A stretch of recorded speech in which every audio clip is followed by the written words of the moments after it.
shooting down in the woods. He wouldn't leave it even if he could. 'Cause life is good, yeah! Hickok45, your internet shooting companion, coming to you from the beautiful land of Tennessee. A little sleepy, but I'm here and I'm chatting with you. Yeah, if you saw the little golden retriever puppy in the most recent vlog posted, you might know why I might be a little sleepy. Having a new puppy is about like having a baby, for those of you who know about that sort of thing. It's been a long time since John was a little baby, since he was little or a baby, right, or young, but I remember those days. Well, the puppy wouldn't necessarily be a problem, I guess, but it's not that he's barking a lot, keeping us awake. It's just that we would rather not have the house a dumping ground. You know, dogs, puppies are not exactly like cat. The one positive thing about a cat, of course, now there are others, sorry, you cat lovers, but one of the positive things about a cat, or cat ownership, I guess, if you have a cat in the house, which we do not, but is that they go find the litter box and use the litter box. Puppies, not so much, right? So we're not used to having a dog in the house at all. With 40 acres, they're outside dogs. But when they're that young, you got to keep them in and watch them and everything. So can't trust Ginger to be a good parent yet. The little puppy has been spending a lot of time in the house, and we just kind of stay up with him, and one of us usually, and then take him out periodically and everything. But that's the issue there, wanting to get him outside to do his business, and then try to avoid most of the cleanup. But many of you know about that. And then plus, we have coyote problems around here at night. That those rascals are very, very difficult to spot. In fact, as fate would have it, this week I saw my first coyote on the property. And I've lived here for 25 years, and I hear them all the time back down the hollow in the gully. So it was kind of weird. In fact, it was daylight. It was 5 o'clock. I'd taken the puppy out. I mean, he was just kind of walking around the yard there, getting ready to do his business up above where we shoot the 230 yard from, the 230 yard spot. And I heard that most awful sound. If you know what a coyote sounds like, the way they scream, it's like some kind of demon. I mean, it's really scary if you don't know what I'm talking about. It really is. You can probably go on the internet and Google up the sound. And it was right down there below the range, right below the close targets. And he was coming from, and then he kept doing it. And I had the puppy up there, under control. He was up there by the cars. And I was looking down there, and I hear all of a sudden the cat comes up through the trail up behind the targets, just marching on up to the house. So the cat is what I guess stirred him up, or the coyote followed the cat home, thought he was going to get him a cat for breakfast. And of course I didn't expect to see him. But all of a sudden that thing darted over there almost onto the range, the close part of the range, just a little bit to the right there where we shoot so much, to the right of the cowboy. He came darted over there and stopped. I couldn't believe my eyes, and because it was 5 o'clock, it was daylight. I pulled out by the time I got my PM9 out and had him almost aligned in the sights, he darted away. And all this was going through my head. Okay, should I shoot? It's 5 in the morning, it was like 40, 50 yards away, but all that stuff I was computing in about that second that I had to take a shot. And I hesitated a little bit long, but I don't think I'd have gotten a shot anyway. He was there and then he was gone. But I reflected back on it, I thought, man, even if I wound, it didn't matter. You don't worry about wounding a varmint like that or something that's liable to come around and eat your dogs or cats or anything, I guess. But even though I don't hunt, I'm vitally aware of how you don't take a shot unless it's a sure thing, and all that was going through my head, in that split second. Boy, I wish I had had another second. I'd have gotten a shot at him at least with the PM9. I don't know if it'd have killed him or if I'd have hit him in the right place, but he'd have definitely known he wasn't welcome here when that hollow point struck home, right? But anyway, for those reasons, we're keeping our pup in the house most of the time, although this weekend he is graduating to the outdoors, at least until nightfall. So we're a little groggy, not getting a lot of sleep. Getting up at 2 every day, doesn't do a lot for your sleep patterns, but that should improve as he gets older. So anyway, what are we going to talk about besides dogs and all that kind of stuff? We're going to talk a little bit about, we'll do a gun action of the week, talk about some black powder revolvers and recent gun videos we've done, some issues about, criteria that I use for choosing a gun, guns that I really like, incident that happened here in the not neighborhood, but in this part of Middle Tennessee this past week. What I mean when I talk about how guns shoot, low, high, some different things like that. I got a few items that might be of interest, and you might want to just buckle up and grab a cup of coffee or your favorite beverage, and we'll just chat a little bit. I think I'll catch you off guard again and go ahead and do the gun action of the week right away, okay? Get you discombobulated early on in this broadcast. How's that? So what was it last week? With my hint and everything, hints, I guess, plural, some of you got it, and then others got really close. And I'll try to give hints. This is a difficult proposition, guessing these gun actions. My gosh, some of them sound alike. So I'll try to think of some hints as I stare at it. And really, for those of you who've been following the channel a long time, my staring at it should provide, some hint. I would think you should be getting kind of tuned in to my meager mind and, get on the same wavelength. And I don't know, if you just kind of get into a meditative state for long enough and imagine what I'm looking at, hey, why not? Should help. Anyway, last week, big old gun. And some of you were correct. It's Colt's Dragoon. Colt's Dragoon. Came by it recently and really like it. And it is actually a Colt. Made back in the 70s and 80s. They're, I think, second generation of black powder firearms, percussion revolvers. For a while there, they didn't make them, as in the 1930s, the 1920s, the 1960s. There wasn't a lot of demand for percussion revolvers, even for World War II or World War I or Vietnam. I don't think the GIs were really requesting that those be made and sent to them. But anyway, they did start making them again. Colt did, just like they did the Colt single actions, later on. And they had a lot of the major parts made overseas, and then they shipped them in and they finished them up, fitted them, put them together and all that. And you can tell the difference. I know a lot of people like to poo-poo the so-called Colt second and third generation black powder revolvers. And I've had some great Ubertis. Those things are beautiful and made well, as too.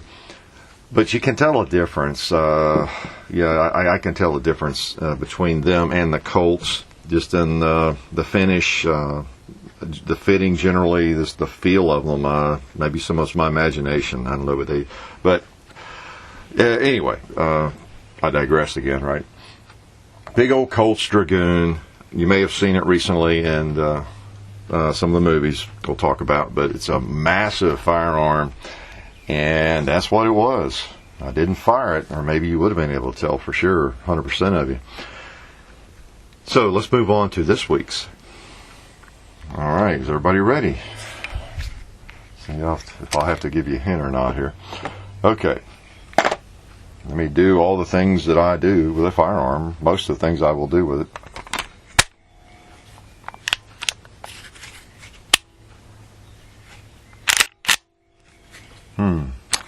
Interesting. Hear that?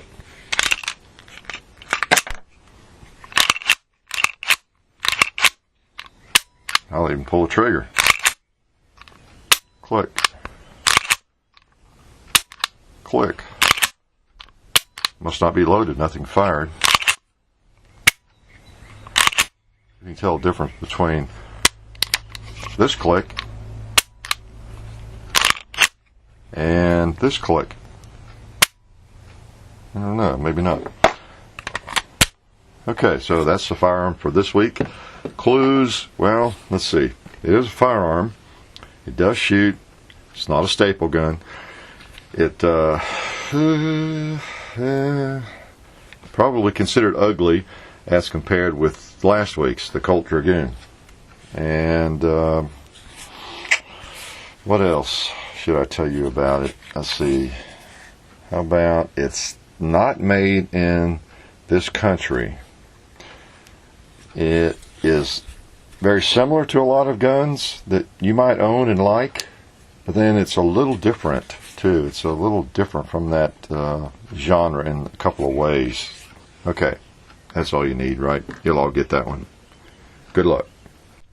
Speaking of the big old Colt Dragoon, now when I did say that it was made in the 70s or the 80s, I meant by the 1970s, the 1980s, in terms of bringing them back. Okay, I wasn't talking about the 1870s and 1880s. They quit making those things. I think back in when was it, like 1869 or 1870? They quit making those. When they started converting them to cartridges and then making cartridge guns. That pretty much phased them out for the time being. Although a lot of people hung on to them. You think about it. That's one thing I wanted to talk about. I know those things are cumbersome to load. Oh my gosh. In fact we've done a video with this Dragoon that we'll post at some point. Did it yesterday. You guys get some inside information. You extremely loyal viewers that listen to these radio shows.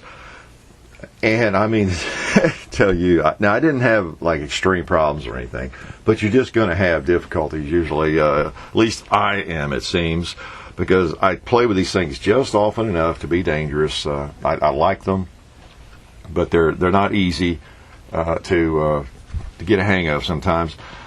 And I'm committed to shooting them more, not necessarily in videos, but shooting them more often and getting the little kinks worked out. That's kind of my problem. I used to do a lot of painting when I was in college, in the summers, in high school. Made a lot of money in the summers just doing contract painting. In fact, since I was like 16, my cousin and I did a lot of that, and I made as much money as a lot of adults just because, I don't know, I had kind of a knack for painting. I know a lot of you hate to paint, and a lot of people do, thankfully. So it was kind of great, all the work I could get because, I had a knack for it and doing it neatly and everything. So people just kept calling me, through high school and college. But anyway, the point I was going to make there is most people hate to paint, don't do well at it. You go get some paint, you go to Home Depot or somewhere, Walmart, get your paint, buy a brush and all this kind of stuff. And it just ends up a fiasco sometimes, or it's messier than, it ought to be, and you don't have the right equipment, and you just do it every now and then, once every 2 years you decide to do a little painting or something has to be painted, and that's why most people hate it. Whereas when I got into it, I had everything I needed, ladders, drop cloth, all the equipment, the best brushes and all this sort of thing, and you develop a system. And if I was going to go paint a bedroom right now, I know exactly what to do, the best way to move the furniture and what to do first. And I assembly line it. I got a system, and I haven't done it in a long time, but it just becomes easier. I know what's going to be a problem. I know what to do, what not to do, and what brushes won't work, and all that sort of thing. So it's something you do regularly. You learn all the little idiosyncrasies about it and everything, and you get the right equipment. And that's something I have not done with Percussion Revolvers, but my goal is to do that, to shoot them enough, study it enough, and hang out on the muzzleloading forum and I've already kind of gotten some information that I've been saving from there. What's the name of that forum? Those of you who like this kind of thing, it's the, Traditional Muzzleloading Forum or something. Like Google it and find it. I've been a member there for a long time, 10 years or more probably, but I don't get in there often enough, obviously. But you can go in there and just get information from people who do a lot of this, just like you can on Glock Talk. People that Glock a lot, can save you a lot of trouble. And there's a guy on there, Capper or somebody, talking about how if you change out the nipples to a certain kind of nipple, I can't remember the name brand, and you use a number 10 cap, or whatever, it fits perfectly and you'll have less trouble. All that kind of stuff. See, I just don't know, didn't know, and have not done yet with these things. But those are things that make it more fun if you just get out, you weed out some of those little problems that you have with them. But they're so historical. I mean, I know I'm a little different, but yeah, how's that for an understatement? But they're so historical and they're so neat. And one thing I have discovered doing these videos and all the feedback is that all of you think I'm an idiot. No, just kidding. But from the feedback, well, some of you, but from the feedback, I've learned that a lot of you really like revolvers, and a lot of you have gotten into revolvers in recent months or years, and have just fallen in love with them. They're just sexy animals, you have to say, and they're fun to shoot. May not be something you carry or something you rely on, I don't know, for self-defense, but they're just really neat. Well, those of you who fit into that category, and those of you who will be in that category, because a lot of you will be, take a look at these percussion revolvers, study a little of the history, and man, if you think revolvers are sexy, these take it to a new level. These are the supermodels of revolvers. Oh, how's that for poetic? I mean, they really are. You look at an 1860 Army, a Navy Colt, 1851 Navy Colt, even the big old heavy Dragoon. I mean, they're just cool. They're the essence of cool when it comes to revolver. Now, once you start putting in the powder and shooting and getting to work, you may change your mind. But they're just they're really special. You think about the West, just take a little trip back into time and think about the guys before Civil War broke out. Say it's the 1850s, 1855, 1857. It's 1860, 1865. It's after the Civil War, late in the 1860s. It wasn't until the late, I guess, the 1860s, you had the cartridges. They were available, the rimfire cartridges for some guns, and you had the percussion revolvers being converted to handle those cartridges, those rimfire 44s and such, but still, most people were shooting the percussion revolvers. Those are the days of the real Wild West, the 1840s, the 50s, the 60s, 1840s, 1850s, 1860s. And I have to clarify that. It's funny, when you teach, you find out the concept that a lot of teenagers have of time. One thing I'll start out by asking them is, okay, tell me, when did the Civil War take place? We start, because usually we're reading something where they need to have a concept of time, You get some very interesting answers, You'd be surprised to learn that the Civil War took place in the 1970s or something, But anyway, the really Wild West, John Wesley Hardin. Man, the guy carried most of the time, from my reading, an 1860 Army percussion revolver. He had one he cut the barrel down on, took the ramrod out of it, and he had a leather vest he made that had an inside pocket. He had some of that early 5.11 stuff. He had a guy create it for him. In fact, he was arrested once, and they didn't find his gun because he had that vest on under, I think, a coat or two, and he broke jail because he had that 44 cut off 1860 Army down deep in a pocket on the inside, that kind of thing. But he was packing those guns. Hickok, of course, the 1851 Navy Colt that he was famous for, and others. He carried an 1860 Army and others. Who knows? He probably had a 1849 Colt pocket revolver too. Not that they were really a pocket revolver, a large pocket, I guess. But the real Wild West goes back into the percussion days. Just keep that in mind, So most of the Westerns we see, the days of Wyatt Earp and everything, take place in the 1880s, whenever most people were into the cartridges, even in the 70s, 1870s. So anyway, too much history there, more than you wanted, right?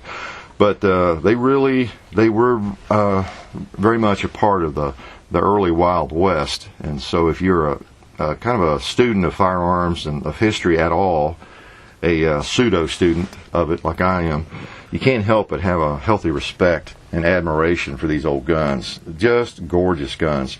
Like I said, we did a video with the Dragoon.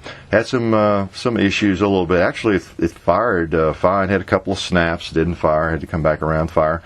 The biggest thing I run into, well, maybe not the biggest, but one of the common issues that I tend to have is the caps will fire and they blow up, kind of. You know, when I say the caps, that's the little cap you slip on the nipple after you have it loaded. Well, when they blow, they come apart partially lots of times, and they're really thin metal, of course, but they'll get down in the mechanism there, and as you're turning the cylinder, you can't continue turning with the hammer. You try to cock it to the next chamber, and it hangs up, and you got to help it, you know, and those sorts of things. But of course, hey, the guns before these, you know, were single shots. So when we think about that, and we struggle with them a little bit, we're comparing it with, you know, a Colt Single Action Army or something, a cartridge gun or a Glock.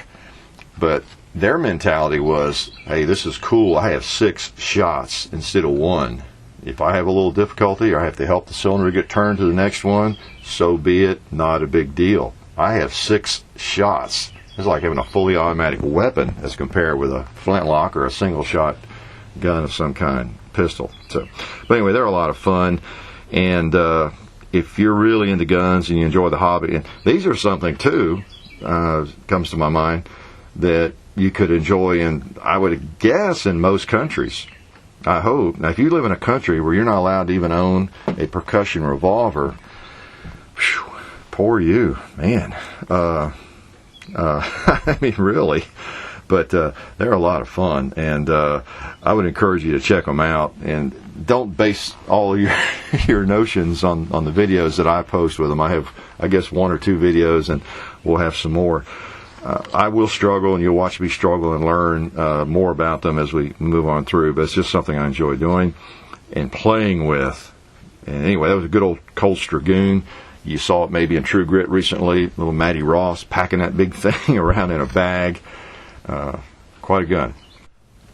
Just a word about the PX4 Storm that maybe you've seen me shoot here recently. Picked up for review and shooting. I don't know how well I review it or not, but just a word or two about that gun. And I may have said all this in the video, but you know, that gun is kind of interesting. I'll have to say, it's really kind of a different look and feel, and several people have commented on how absolutely ugly it is. I guess it is, kind of, but, you know, for a Glock lover, Glock liker, I don't know how I can really justify calling anything ugly, but most of these guns are kind of ugly when you get right down to it, as compared with some of the fine revolvers, as I just talked about. But, you know, I see why people like that.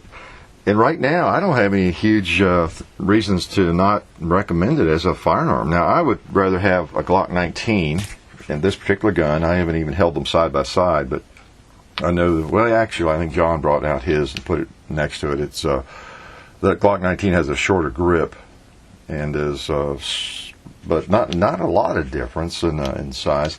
It's just different. But if you can handle the double action, it right now and I have not pulled out the Beretta 92 FS. It seems a good bit smaller in some ways than it. And if I was going to have a Beretta, going to carry a Beretta double action, right now, I'll have to say it would definitely be this gun over the Beretta 92. Even though, again, I like and respect that 92 FS for its history and everything. But, you know, the CX or PX4 Storm is a pretty interesting gun. Some people have commented on that rotating barrel and how that may take away from the reliability and everything. Based on what I've read, it does not. I don't know. It didn't seem to from what I've shot. But it's a soft recoiling little gun. Now, all I have fired in it are the 115 grains so far. In fact, as I speak here, I was just loading some 147 grain bullets, so I'll try them maybe later today. And it's Saturday afternoon here, and see if if I get a higher point of impact, which I prefer, and maybe a better, just a better feel all around, because I'm used to the heavier bullets. But by and large, that gun is not bad. I was going to talk about an aspect of my particular, selection criteria for firearms, and depending on the firearms, I like the historical firearms.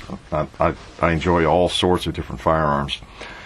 When it comes to, I guess, practical firearms, dare I say the word tactical, but when it comes down to a firearm that might be a self-defense firearm, particularly a carry firearm, I probably come from a different place than a lot of people. And of course, a lot of firearms that you might own or I might own could fill that niche. Could be used for a defensive firearm. Whether it's a bedside gun or whatever it might be, or something that you would carry. I guess going way back 20 years, I was attracted to the practical side of shooting, and even during my competition days, I played with the compensated .38 Super for a couple of years.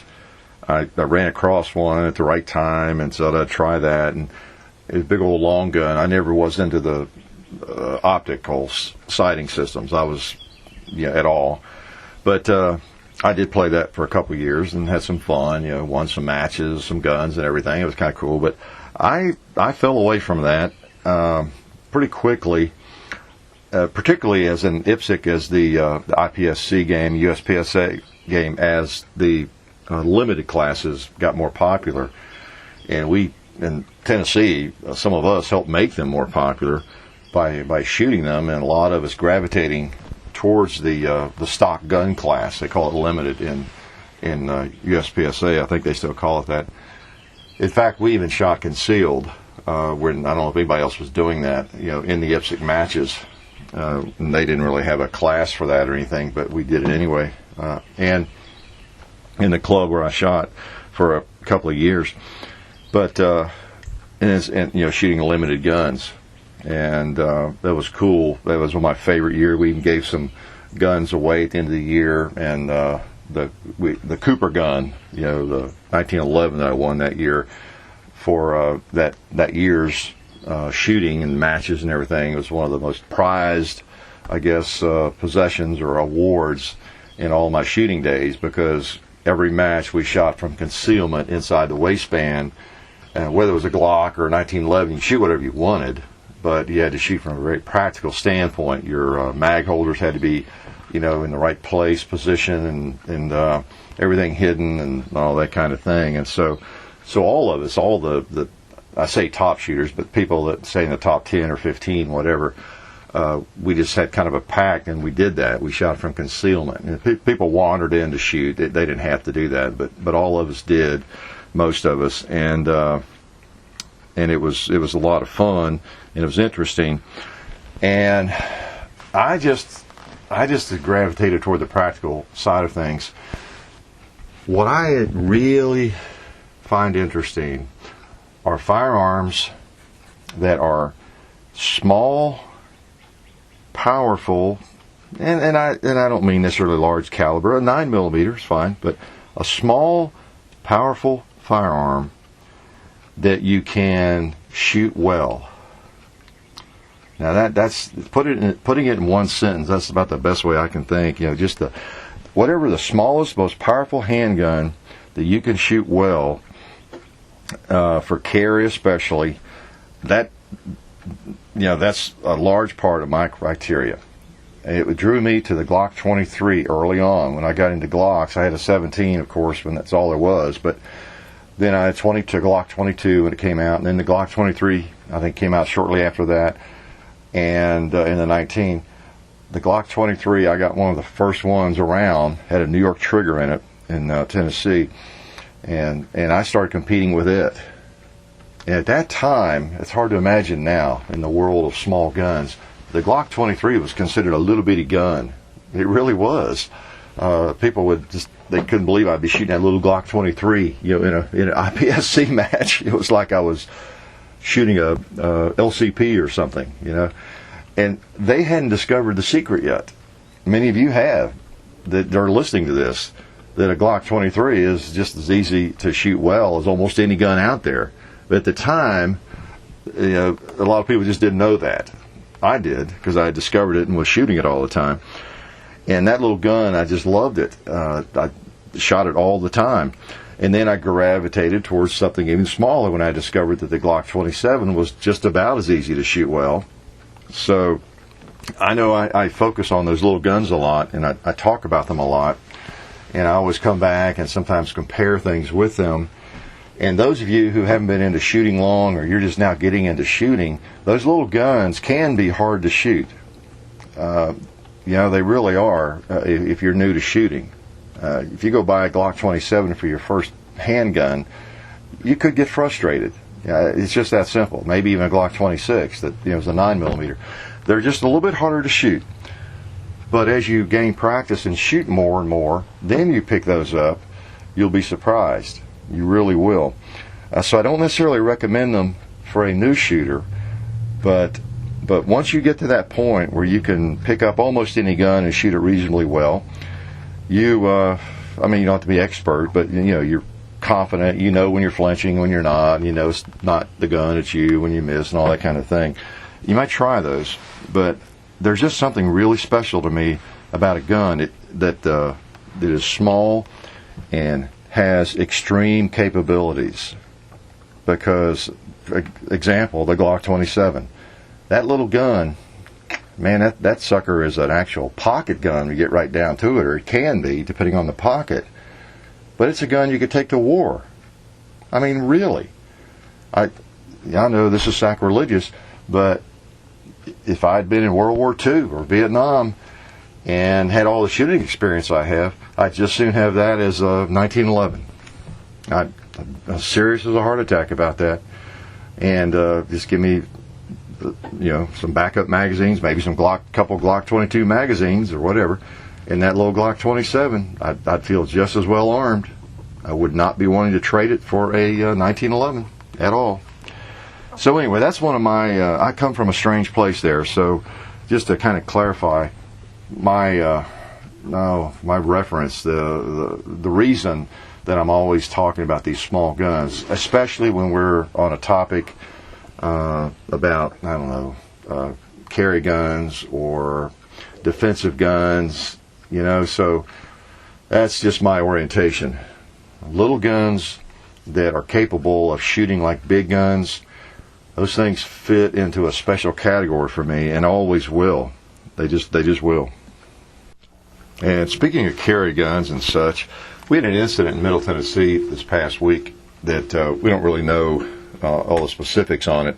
Might never, but it came to everybody's attention, and no one's sure what's based on yet. But there was an incident where a couple of guys were chasing each other down the road, and they both pulled off into a parking lot at a Walmart area, shopping center kind of thing, and one of the guys had a carry permit. Of course, he's dead now, so he doesn't. But no one knows all the specific. Well, someone might.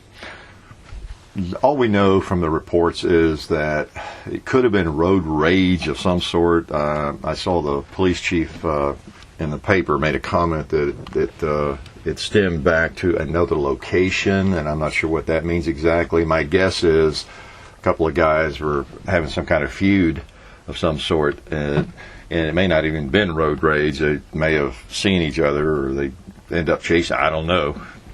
Obviously, not a lot of IQ involved there, apparently.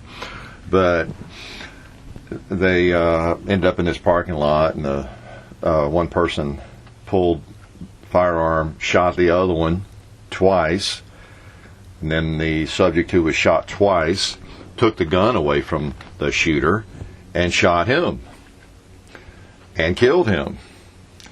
So, don't know the specifics, and I have my doubts that it was road rage. That's what the left-leaning liberal would love for it to be, and it could be. Just because you have a carry permit, the violations among carry permit holders is minuscule, almost non-existent.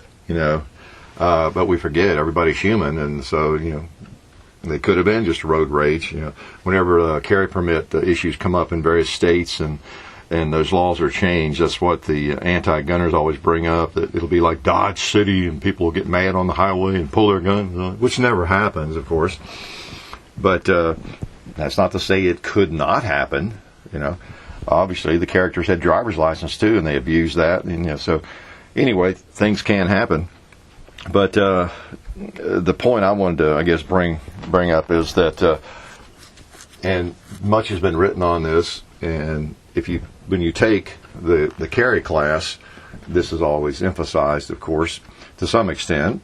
But I've read some of the writings of Masa Yub on this years ago, but how he writes about how you really have to assume almost a different demeanor if you're going to carry a firearm. And of course, some of you listen to me are not in a country or maybe even a state where you can do that legally. But in the United States, most people can. But how it requires that you have a different demeanor almost. That person that cuts you off at the stop sign or red light or whatever, or says something smart, aleck to you, gives you a familiar sign, or whatever it might be, where maybe normally you would say something or react, you really kind of put yourself in a position once you decide to carry a firearm where you need to walk away from stuff. You got to just put your ego in your back pocket and forget about it and just move away, drive away, and pretend it didn't happen, because you just do. You've got lethal force on your person. That's discussed in the carry classes. We all know it, but we also have to live it. Now, I don't know what the situation was with these characters. One of them's gone now, and I'm sure it'll come out eventually here in the news. But you have to just assume that you cannot get upset over something that you might normally have gotten upset about when you were 16 or when you did not carry. You just need to go the other way. It's the price we pay for being able to defend ourselves in a life-threatening situation. That's just kind of the way it is. And I guess we all just need to be reminded of that every now and then, that it could happen to you this afternoon. Something could come up. You're carrying, and where you would normally just get irate, you can't get irate. You just got to more or less walk away from it, and unless there's a life-threatening situation there, call the police. Just do whatever you do, but mainly stay calm. So just a little reminder there from the wise old Hickok, right? Perhaps most of you who are listening to this broadcast are aware of this, but I thought I'd talk about it a little bit. When I'm doing a video and I'm talking about a gun that shoots low or it shoots high, that sort of thing, that I need to change the sights or whatever it is. Again, most of you realize this. What I'm talking about is the front sight is maybe too high or is too low, or when I level up the sights. We all ideally, I think, want to level up the sights. The front sight post fills the gap in the rear sight. You level it up. Okay? For you new shooters, picture that. Sight picture. That's what that little post is for out there. It fills the gap in the rear sight. And then you hold that on the target. That sight picture on the target. Preferably for many of us, I think we like to hold it just a little bit under what we want to hit. So you got a bullseye out there. You want to hold that sight picture just below the bull. Some people like to hold right on the bull, maybe. Cut it right in half with that same sight picture. And a lot of Glocks, tend to shoot that way with the stock sights. And that's fine. But what I don't like is when I hold the sights that way and the bullet impacts below that, even if it's just a little bit. I don't like that. And then occasionally it'll impact considerably below it. Case in point, the ATI 1911 that I made some videos with recently, and we'll shoot that some more, of course. That's my gun. It's still here. It definitely shoots that way. I filed down the front sight a little bit.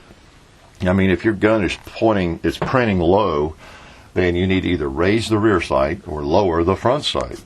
And I won't get into all that. That's another topic, I guess, because it seems contradictory sometimes. Well, I say, what do you do if the gun's shooting left? You move the sight to the right? Which side? The front side? Left? Yeah. So you can go crazy. if you just put the gun on the target and imagine the bullet going left or going high from where you're holding, just imagine what you'd have to do with the sights to line up the sights with where that bullet is hitting. That's what I always do to remind myself. I don't even try to remember which way they go and all that kind of thing. I just hold the gun out there and imagine the bullet going high. And what would I have to do to put that sight right where that bullet's going? I would need a bigger front sight, wouldn't I? Or a lower rear sight, or, you know, so. But anyway, a lot of people will talk about a gun always shooting left or shooting this way, and you got to make sure it's not you, the flinch. Let other people shoot it. Make sure, because even an experienced shooter, you can get to shooting left with a gun. It happens to me occasionally. It happened to me with a Glock 19 several years back. I remember I was just convinced, man, this thing shoots left, because I was really focusing, but it wasn't. It was me that day. But I've shot enough to where, I'm not going to say a gun shoots low or shoots high unless it really does. So that's what I'm talking about. And a lot of guns shoot a little bit high, especially older guns, some revolvers, Colt single actions often will shoot high. The black powder percussion revolvers will tend to print high usually, and I think they were designed to do that, But I can live with that a lot easier than a gun that shoots below where I have these sights aligned. I like to see what I'm shooting at, what I'm going to hit, So, but anyway, that's what I'm talking about when I say that. So, for whatever that's worth. Well, I better wrap this one up for this weekend, and I hope you guys get a chance to get out and shoot some. Maybe take somebody shooting and just enjoy this wonderful hobby, because it is definitely a lot of fun. I feel very privileged to be able to shoot so many different kinds of firearms. It's an interesting endeavor, and gives me insight into all of them, and helps confirm in a lot of cases what some of my favorites are. And then also it occasionally gives me a surprise, regarding some other gun I thought was not so hot. So kind of interesting, and I've enjoyed it and am enjoying it. And we'll chat with you guys later. So have a great week. Take care. You've been listening to the Hickok45 Radio Show. See you on the range.